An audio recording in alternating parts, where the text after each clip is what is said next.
Okey, bismillahirrahmanirrahim. So, hari ini kita akan sambung lagi webinar pengajian kejayaan elektrik kita. Okey, hari ini 26 Februari 2021. So, kita akan sambung untuk modul 1 iaitu topik sistem elektronik analog. Okey. So, di bawah standard kandungan 1.1.6 lah. Okey. Iaitu transistor dui kutub.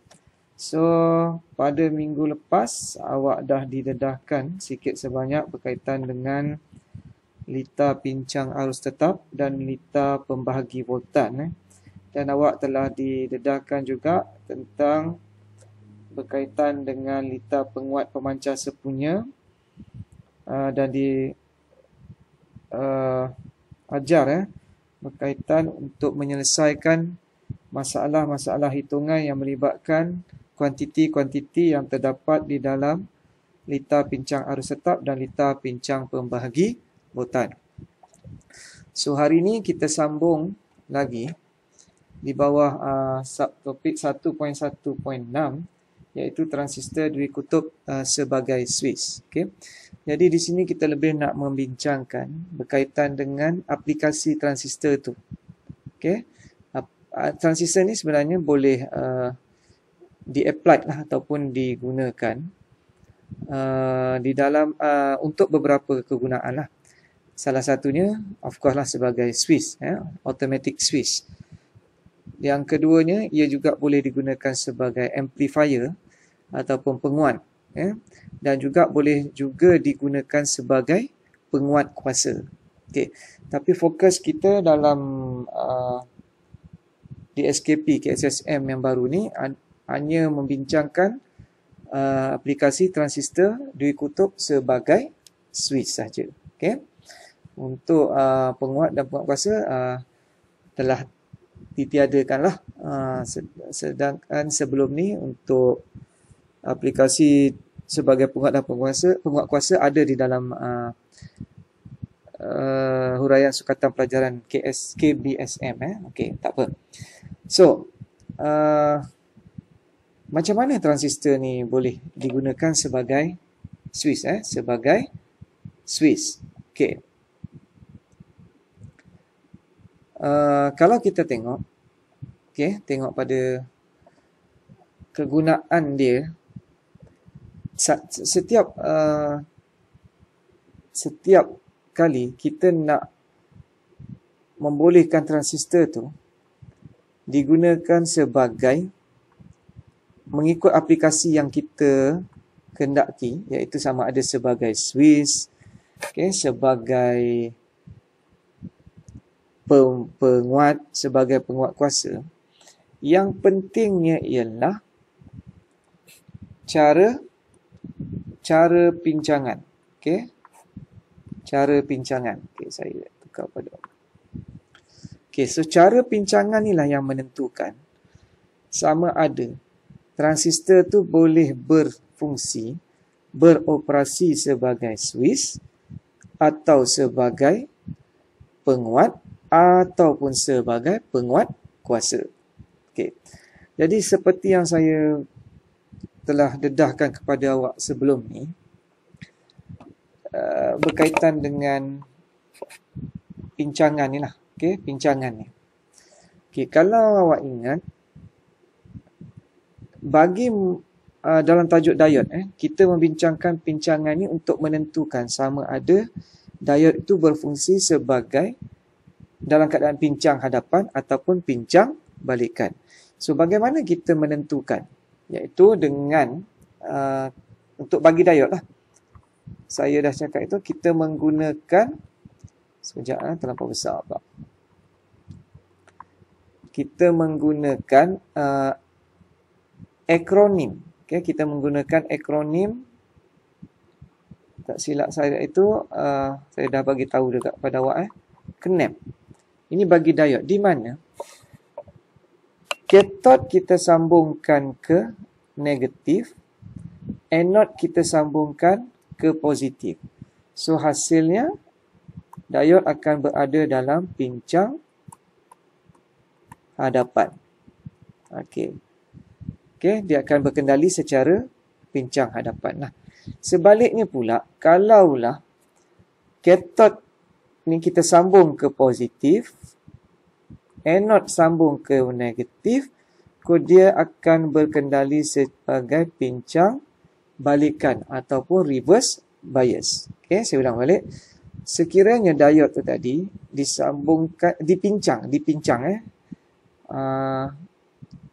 kutub positif bekalan dengan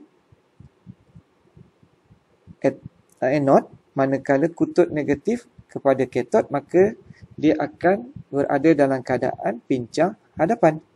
Sebaliknya pula, sekiranya kathod dipincang kepada kutub positif, manakala anode kepada kutub negatif, maka diod tu tadi berkendali sebagai pincang balikan.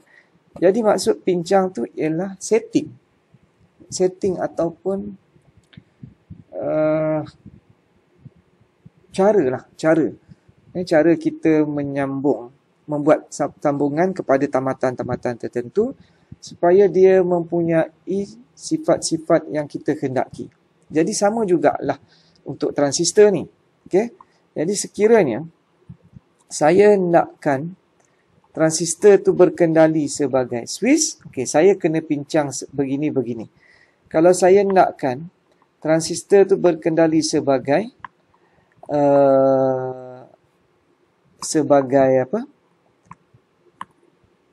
sebagai penguat, saya kena pincang begini.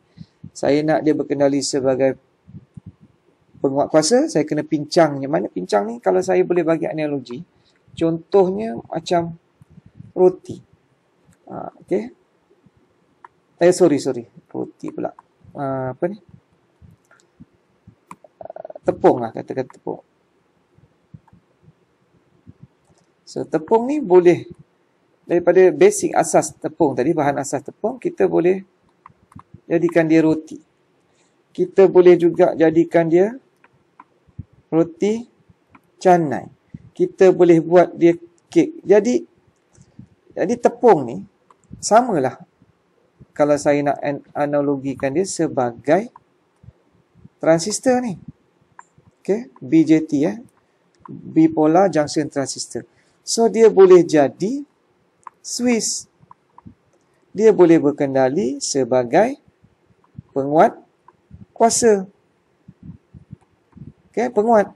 Dan dia juga boleh jadi penguat kuasa ataupun amplifier. Okey. So faham. Itu lebih kurang analogi dia. Okey. Jadi kita perlu memberi pincangan yang tertentu kepada transistor tu untuk membolehkan ia berkendali mengikut fungsi ataupun aplikasi yang kita nak tadilah.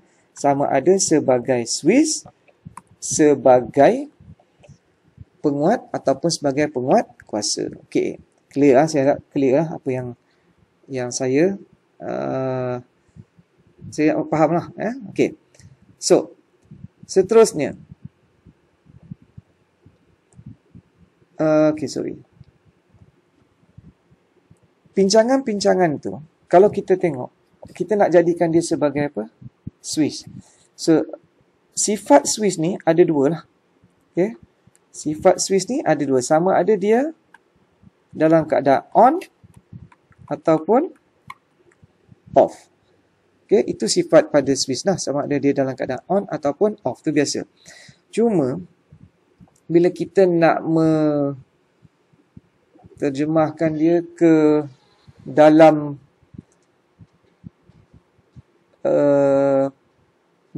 litar. So, on ni adalah semasa switch tu dalam keadaan tutup lah.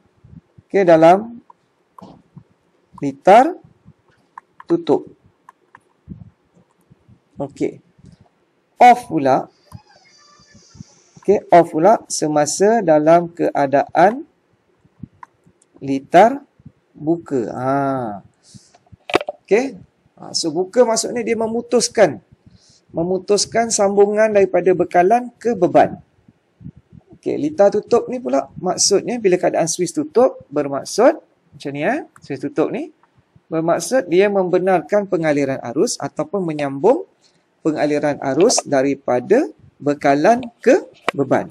Okey. So, jadi berdasar pada keadaan itu, dua situasi yang ataupun dua asas fungsi switch dalam keadaan on ataupun off, maka kita menentukan keadaan pincangan tu supaya switch tu boleh jadi buka dan boleh jadi tutup. Okay. Untuk membolehkan switch tadi dalam keadaan buka ataupun litar buka lah, ataupun off ni litar dibuka ataupun off ni.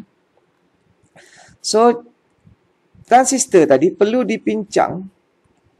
Okey, perlu dipincang supaya dia berada pada takat potong ataupun kita nak sebut yang biasa dalam buku-buku rujukan Inggeris atau luar negara dia sebut sebagai cut off region.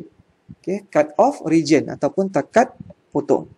So macam mana nak membolehkan transistor tu dalam keadaan takat potong ataupun cut off region. Okay. So untuk membolehkan ia berada pada takat potong, transistor tu perlulah disambung begini. Okay, disambung begini. Okay, macam mana? Pertama, kedudukan tapak pemancar ataupun base emitter dan tapak pemungut dan juga ataupun base collector di dalam keadaan pincang balikan. So, saya padam yang ni dulu untuk tunjuk lebih jelas berdasarkan gambar rajah. Okey. Kita faham transistor ni yang kita dah belajar dah ditedahkan sebelum ni. Okey, katakanlah saya guna ni transistor apa? PNP. Okey. So dekat sini base-nya lah tapak. Di sini kolektor ataupun pemungut dan sini emitter ataupun pemancarnya. Okey. So apa yang dikatakan tapak pemancar dan tapak pemungut dalam keadaan pincang balikan means kedua-duanya perlu berada dalam keadaan pincang balikan. Sebelum ni awak dah didedahkan saya yang ajar 2 minggu lepas macam mana operasi ataupun kendalian litar penguat sepunya. Awak tengok balik dan saya pun dah kemukakan soalan tu dalam awak punya latihan untuk PVD. Okey. Tak silap saya ada 4 orang tak hantar. Okey, tak apa. So, macam mana kita nak tentukan yang sama ada ianya berada dalam pincang balikan ataupun pincang hadapan? Sebelum ni kita dah bincang, saya dah cerita untuk membolehkan transistor tu beroperasi, BE mesti pincang depan, CE mesti pincang balikan. Okey, kenapa kena begitu? Pernah saya tanya dalam kelas dan ada rakan awak yang menjawab kerana tak nak dia berlanggar lah. Bahasa mudah, tak nak dia berlanggar. Kan? Tapi benda ni dah bincang. Saya tak beranjak nak cerita lagi untuk topik yang ini. Awak kena revise. Kena revise balik. Okay, kalau tidak, tak selesai nanti kita punya perbincangan. Okay.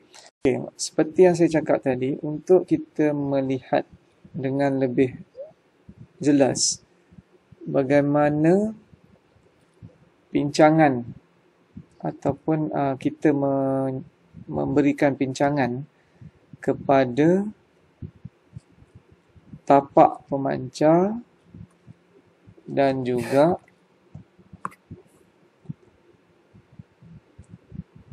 tapak pemungut ni supaya berada dalam pincang balikan. Okey, ni kita nak tengok. So, saya dah cakap tadi, bila kita nak melihat tu adalah lebih mudah kita tengok berdasarkan kepada struktur binaan dia. Okay, ni tadi PNPN. Okay. So, sini base, sini collector, sini emitter. Jadi, syarat bagi pincangan untuk membolehkan transistor ni berada dalam takat potong. Kenapa kita nak dia dalam takat potong? Supaya switch kita tadi adalah dalam keadaan buka. Kan kita nak jadikan dia sebagai switch. Kita nak jadikan dia sebagai switch. Saya dah cakap tadi switch ni dua keadaan kan. Sama ada on atau off lah. Jadi pertama untuk membolehkan dia seperti switch off. Okay, switch off dalam keadaan buka. Maka ia kena berada dalam takat potong. Untuk membolehkan dia berada dalam takat potong, BE dan BC mesti dipincang balikkan. Okay. So apa maksud pincang balikkan? Macam mana boleh jadi pincang balikkan? Iaitu merujuk kepada bekalan yang kita beri kepada tamatan B dengan E, B dan C. Okay. Macam mana kita nak make sure dia ada dalam pincang balikkan? Tengok. So dekat sini dia adalah N. Okay, dia adalah N. So N ni tadi kita dah tahu kalau dia nak pincang balikkan, dia kena berjumpa dengan positif. Dia kena berjumpa dengan positif. Okey. Okey baru dia jadi pincang balikkan. So, P berjumpa dengan negatif. Okey. So, selesai. B dengan E dipincang balikkan. Sekarang ni kita nak tengok pula B dengan C dipincang balikkan. So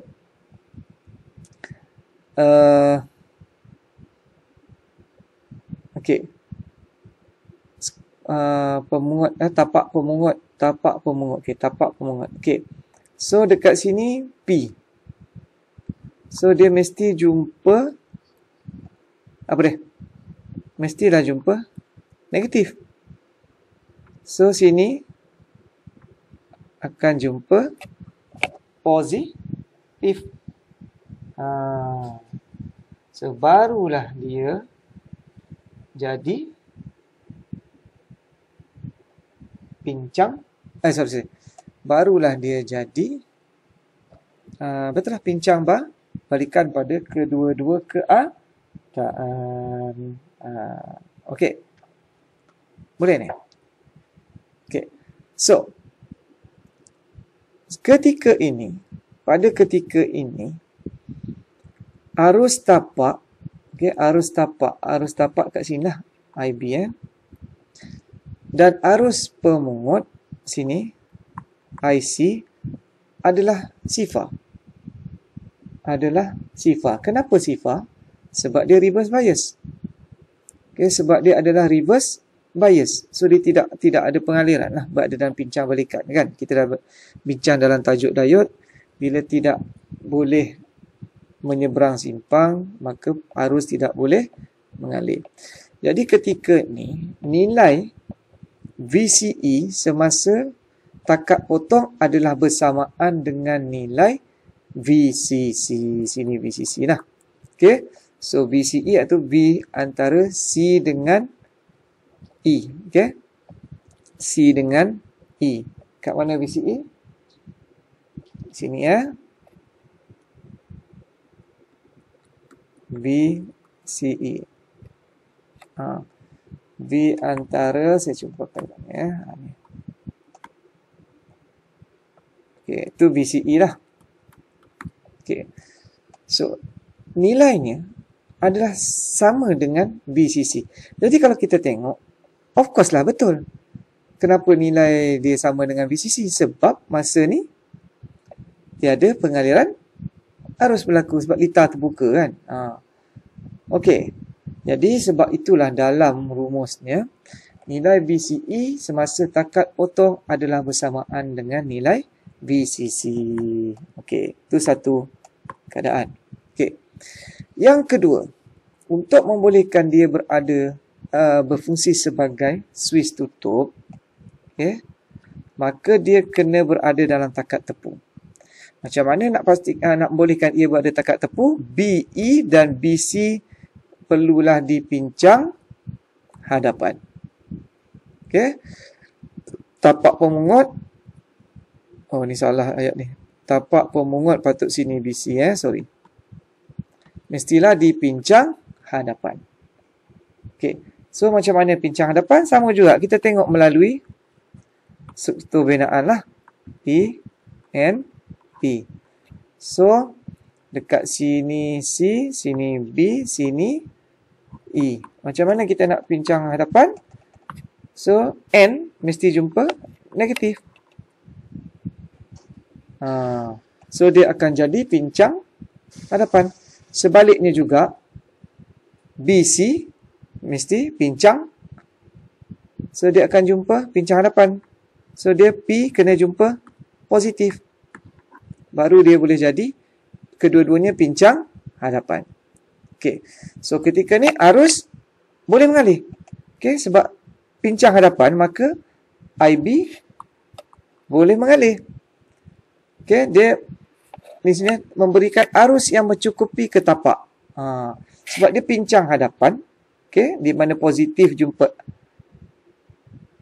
mana? Sorry. Negatif. Pincang hadapan lah.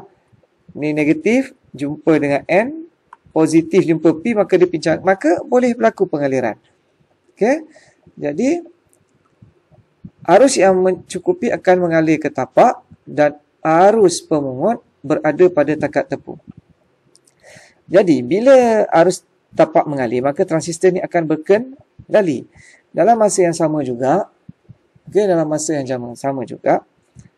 ni tadi pincang hadapan, maka dia akan continue terus mengalir. Membolehkan juga IC ni mengalir.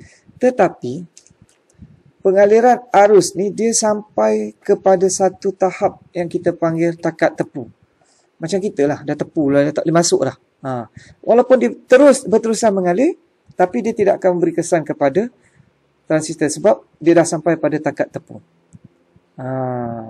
Okey. Jadi nilai IB minimum yang bolehkan transistor boleh berkendali ni, okey, boleh kita dapati melalui formula ni, iaitu mula-mula kita dapat IC lah, IC iaitu BCC tolak BCE semasa takat tepu tadi, okey, bahagi dengan nilai RC. Manakala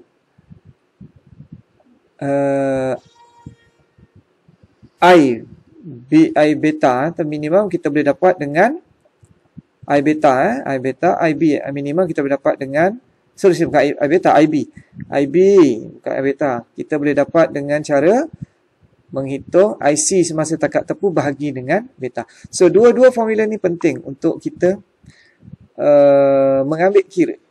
Okay, mengambil kira bagaimana berapakah nilai yang sesuai untuk membolehkan transistor itu berkendali sama ada sebagai switch buka ataupun switch tutup. Okey, switch buka ataupun switch tutup. Okey. So, kita tengok yang daripada pengiraan kita akan nampak lebih jelas Okey. Okey, kita tengok contoh Okey, yang ni So yang ni yang kita katakan transistor sebagai switch semasa takat potong ataupun litar buka. Okey. So ni tadi semasa takat potong, switch berada seperti dalam keadaan buka. Jadi bila switch buka, ada tak nilai I? Tak adalah, kosong lah. Okey, kosong. So dekat IB ni pun kosong. Jadi sebab tu dia tidak boleh beroperasi. Transistor secara strukturnya dia tidak boleh beroperasi kerana tiada IB masa tu sifar, IC juga sifar. Sebab apa? Kerana switch dalam keadaan buka. Macam mana boleh dapat ni? Melalui pincangan tadilah. Mana kedua-duanya berada dalam keadaan pincang balikan. Okey. Seterusnya. Okey. Kita tengok pula macam mana keadaan Swiss semasa takat tepung. Okay, semasa takat tepung. Jadi, semasa ni Swiss tutup. Bila Swiss tutup, maka kedua-dua ni tadi, BE dan BC tadi berada dalam pincang hadapan. Maka, dia boleh mengalirkan arus. Cuma, IC ni bila dia akan continue mengalir, tapi sampai takat tepung, nilainya akan maksimum di situlah. Dia dah tak boleh pergi dah. Walaupun kita keep going tingkatkan nilai IB, IC tadi dah sampai pada nilai takat tepung. Okay. So, dia berfungsi sebagai Swiss on ataupun Swiss tutup. Swiss tutup. So, ini caranya transistor tu bertindak sebagai Swiss automatic dalam lita-lita elektronik kita. Okay. So, maknanya kalau dia nak menjadi, katalah ada satu lita kawalan. Okay, lita kawalan untuk mengawal sebarang lita. Okay. Jadi, untuk membolehkan lita tu berfungsi, kan, ataupun aplikasi dia, keluaran dia sama ada motor dan sebagainya untuk bolehkan motor tu berpusing. Okay, jadi, lita transistor bertindak sebagai Swiss. Okay. So, macam mana nak offkan dia? Dia kena menjadi lita buka lah, Swiss buka. Macam mana nak dapatkan keadaan Swiss buka? Dia mesti berada dalam keadaan takat potong. Okay. So, macam mana pula dia nak bertindak sebagai Swiss on untuk memulihkan lita berkendali? Dia mesti berada dalam keadaan Swiss tutup. Macam mana nak bolehkan dia berada dalam keadaan Swiss tutup? Lita mesti dalam keadaan takat tepu. Untuk begitulah keadaannya fungsi transistor tadi sebagai Swiss, sama ada Swiss tutup atau Swiss buka, sama ada Swiss tu berkeadaan on ataupun off. Okay. Maknanya yang mengawalnya atau menentukannya sebagai Swiss buka, Swiss tutup adalah pincangan. Okay. So, pincangan menentukan sama ada transistor tu semasa takat potong ataupun takat tepu. Okay. So, sedikit okay, ini contoh sedikit contoh yang kita nak rujuk pada rumus yang kita dapat dari penerangan saya tadi. Okay, contoh dia transistor sebagai Swiss seperti tunjukkan dalam rajah. Okay, diberi beta adalah 200. Okay, nilai VCE tak nampak ini sekejap. Nilai VCE apabila voltan masukkan nilai VCE apabila Vin sama dengan kosong. Dia suruh carilah. Lepas tu nilai IB minimum yang diperlukan untuk transistor berkenali sebagai Swiss tutup. Nilai RB sekiranya Vin adalah 5 volt. Okey, kita tengok contoh dekat sini yang dia bagi. Okey. So, bila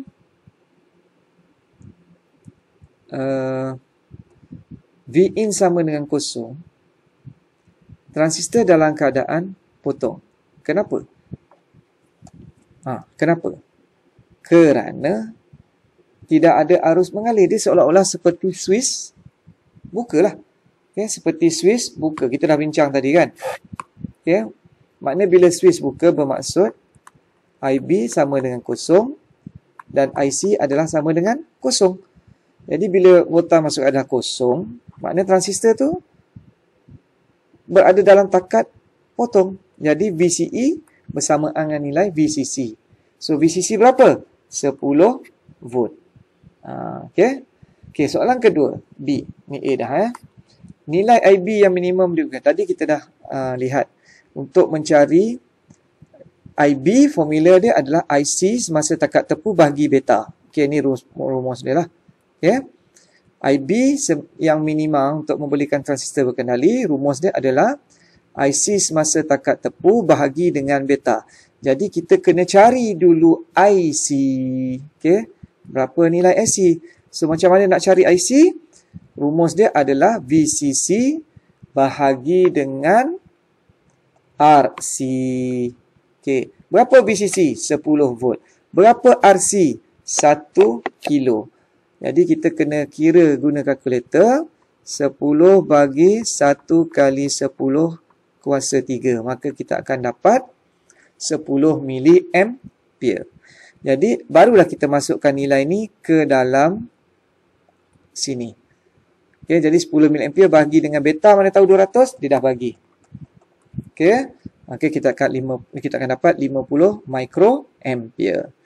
Okey, dan yang C, nilai RB sekiranya Vin ada dalam 5 volt. Okey.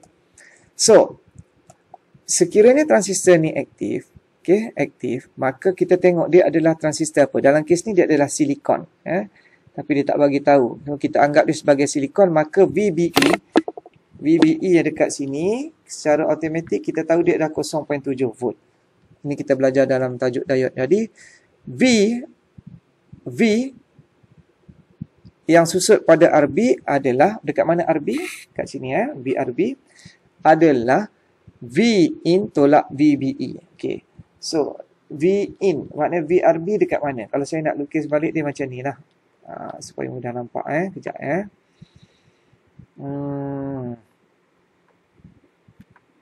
So dekat sini ke sini adalah VRB, iaitu antara rintangan RB ke ground. Itu kita panggil RB. VBE duduk kat sini. Okey. Yang ni ke ground adalah VRE lah. Tapi dalam ni tak ada VRE bicara start tak ada. Okey. Jadi, macam mana kita nak dapat nilai VRB? Iaitu V masukkan Vin lah. Vin tolak dengan VBE ni. Kita dapat VRB lah. Ataupun VRB tambah dengan VBE samalah nilai V sumber ataupun Vin. Jadi, nak dapat VRB, kita tolak lah. Nak dapat VRB, maka V ini tolak dengan ni. So, dekat situ dapat formula ni. Jadi, V ini 5 volt. Mana kita tahu 5 volt? Dekat sini dia bagilah. So, tolak dengan VBE berapa? 0.7. Macam mana tahu 0.7? Ni dia. Sebab kita tahu dia adalah silikon. Maka kita akan dapat nilai dia 4.3 volt. Okey. Kemudian, dia kata apa? Dia kata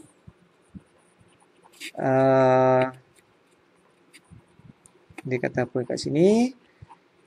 Dia kata cari RB. Jadi RB adalah kalau ikut hukum Ohm, VRB bagi IB. Okey, berdasar pada hukum Ohm. Hukum Ohm apa dia? VIR kan. Jadi nak cari R, V bagi I. Jadi V mana? VRB. Mana dapat VRB? 4.3 tadi. Kita dah kira tadi yang kat sini. So, bahagi dengan IB. Mana IB? Diberilah arus minimum. So, kita masukkan nilai dia. Jadi, kita guna 4.3 bahagi 50 darab 10 negatif 6. So, kita dapat 86 kilo ohm. Okey? Okey, boleh?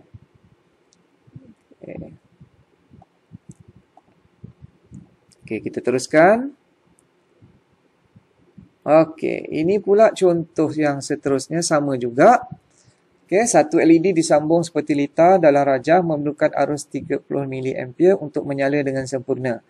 Berdasarkan lita tersebut, tentukan nilai volta masukan yang diperlukan untuk memastikan LED tersebut menyala dalam keadaan selamat dan berkesan. Okey, so IC adalah untuk mendapatkan nilai Vin tadi, iaitu VBE tambah VRB. Okay, VBE tambah VRB. So, jadi kita dah, makna formula asal ni tadi yang dekat sini adalah Vin sama dengan VRB tambah VBE. Okay. So, dalam kes ni, yang ni kita dah tahu 0.7. Okay, 0.7. Jadi kita kena cari nilai VRB. Macam mana nak dapat VRB? Ni formula dia lah. VRB adalah I darab ikut Ohm. VIR kan. IRB darab RB. Untuk dapat VRB adalah IRB darab dengan RB. Kan? Jadi kena cari nilai apa? Kena cari nilai IRB dan nilai RB tadi beri ni 3.3. Jadi macam mana nak dapat nilai IRB? Iaitu VRB bagi dengan RB. Okey. So, macam mana nak dapat VB daripada formula VRB? Ni lah dia. VB tolak, Vin tolak VBE. Okay. So, dapat ni lah. Tapi kita tak ada nilai Vin. Jadi, kita kena tukar. Kita panggil algebra lah. Kita kena tukar rumus. Tukar rumus. So, Vin tolak 0.7 sama dengan VRB. Okay. Okay, jadi step dia tadi, sini VRB kan, tambah dengan 0.7 kita dapat nilai Vin lah. Tapi step dia sama lah, cuma tambahan dekat sini lah sebab dia ada nilai, untuk mencari IC tu kita kena nyatakan juga nilai VLED dia dah bagi tadi, di diode, diode. Jadi dia kena tolak 1.6. Okay, VCC tolak 1.6, tolak dengan kalau tidak VCC tolak VCE je. Okay, tetapi sebabkan dia ada nilai ni LED tak adalah diode, maka kita kena tolak 1.6. Okey. Boleh boleh tengok balik benda ni ada dalam buku Okey. Okey, next. Okey, kita tengok seterusnya. Sekejap, boleh dah buka balik.